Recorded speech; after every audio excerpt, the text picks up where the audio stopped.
এত দূর ফার্নিচার কিনতে গিয়ে আমাদের এই পরিস্থিতির সম্মুখীন হতে হবে আমরা কখনো ভাবতে পারিনি। একটু হলেও আমরা এত বড় বিপদ থেকে বেঁচে যাব কখনো ভাবতে পারিনি। চলো আমাদের সঙ্গে কি ঘটেছিল তোমাদের সঙ্গে সবটাই শেয়ার করব।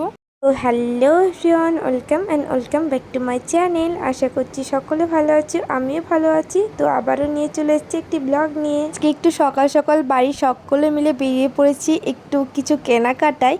তো আমরা কি কিনতে চলেছি এই ব্লগে সবটাই তোমাদের সঙ্গে শেয়ার করব। তো ব্লগটা কন্টিনিউ করতে থাকো। আমার বাড়ি থেকে বেরিয়ে টোটো ধরে আমরা স্টেশন পৌঁছে গেলাম। এটা হচ্ছে ভগবানগোলা স্টেশন। আর তোমরা দেখতে পাচ্ছ আমাদের স্টেশনে কাজ চলছে।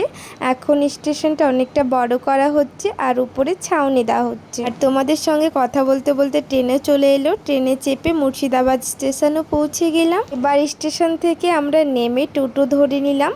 টোটো ধরে এবার আমরা যাব গন্তব্যস্থানে। আর টোটোতে যেতে যেতে আমরা অনেক কিছু দেখেছি, সেটাই তোমাদের সঙ্গে একটু আমি শেয়ার করছি। আর এগুলো হচ্ছে বিএসএফ আর্মিদের ক্যাম্প। আমি যেতে যেতে অনেক আর্মিদেরকে দেখেছি। এই দেখো অনেক পুলিশ আর্মি দাঁড়িয়ে আছে। আমরা যাচ্ছি ফার্নিচার দেখতে, ঈশান ফার্নিচারে।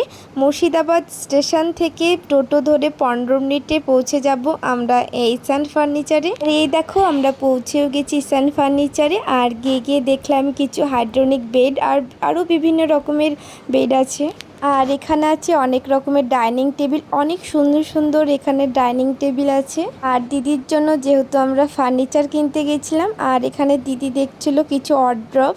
এটাও খুব সুন্দর লাগছিল, বেশি শাইন করছিল এই ওয়ার্ড্রপগুলো। আর এখানে আলমারি না বেশ শোকেস একটা কি বলে, ওটা দিদি পছন্দ হয়েছিল। আর দিদিরা এখানে অনেক কিছুই দেখছিল।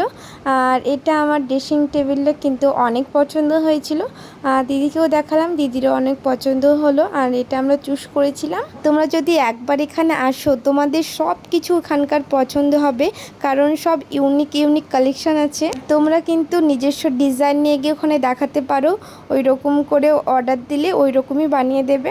তোমরা কিন্তু সব কিছুর কম্বো পেয়ে যাবে। এটা হচ্ছে ওয়ার্ড্রপ, তারপরে ড্রেসিং টেবিল, হাইড্রোলিক বেড, সব কিছু তোমরা একসঙ্গে কম্বো পেয়ে যাবে। আর আমরা গিয়েছিলাম সব কিছু দেখে শুনে পছন্দ করে রাখবো। আর আমরা গিয়ে সব কিছু আমাদের পছন্দ হয়েছিল আর সব কিছু চুজ করে রেখেছি। আব্বু আসবে দিয়ে সবগুলো নিয়ে আসবে। এবার যেহেতু আমাদের ট্রেনের সময় হয়ে গেছিলো তাই আমরা বেরিয়ে পড়লাম। বাড়ি স্টেশনে গিয়ে দেখি ট্রেন অনেক লেট।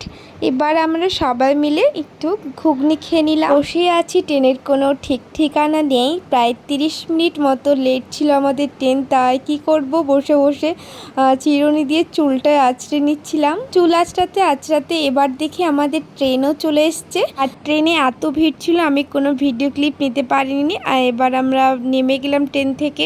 আর আমাদের স্টেশন থেকে নেমে পড়ে বটতলা বাজার। আমরা কিন্তু সবাই বটতলা বলে পরিচিত। এটা হচ্ছে সবজি বাজার, এখানে সবাই কিন্তু বটতলাই বলে। আর যেহেতু মা আমাদের সঙ্গে গিয়েছিল আর সবজি বাজার তো করবেই, তাই দেখো এত সুন্দর সুন্দর টমেটো, তারপর ক্যাপসিকাম, গাজর, শসা এগুলো মা নিচ্ছিল। আর দেখো এখানে কত সুন্দর শসাগুলো তরতাজা, সব আমি বেছে বেছে দিচ্ছিলাম। আর বাজার টাজার করে বিরিয়ানি খেয়ে বাড়ি চলে এলাম। ভিডিওটা তাহলে এই পর্যন্তই। ভালো লাগলে like, comment, share and subscribe করে যাবে।